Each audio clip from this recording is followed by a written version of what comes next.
So will a surge in COVID cases in Victoria affect the timeframe for a Trans-Tasman bubble?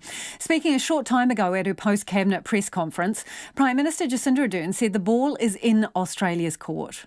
That's entirely really in Australia's court. They have a number of states who have been operating border controls around the state.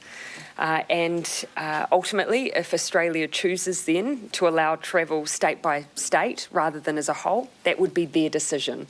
And that is ultimately what is going to determine the speed of any quarantine-free travel with New Zealand. The Prime Minister said it was too early for tourism operators here to be given a definitive timeframe for the bubble, whether it be in time for the September school holidays or the end of the year.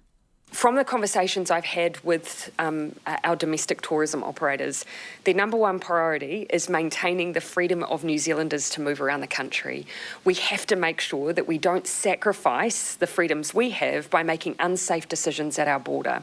The second thing they're asking is if it's safe to do so and we can maintain our movement, then open up to Australia.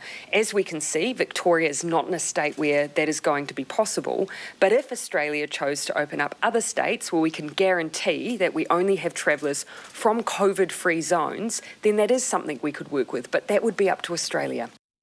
Jacinda Ardern says testing passengers for COVID-19 before they board planes is not reliable because some travellers were testing negative at day 3 but positive at day 12. She outlined the criteria for quarantine-less travel. There are things like whether or not there's community transmission and how long they've been free of it. The testing regime, because it's one thing to declare yourself COVID-free, but you do need to have decent testing available to demonstrate that that is indeed the case. What kind of system of contact tracing you have in place and how it would apply domestically within each country as well, and the flow of information between the two.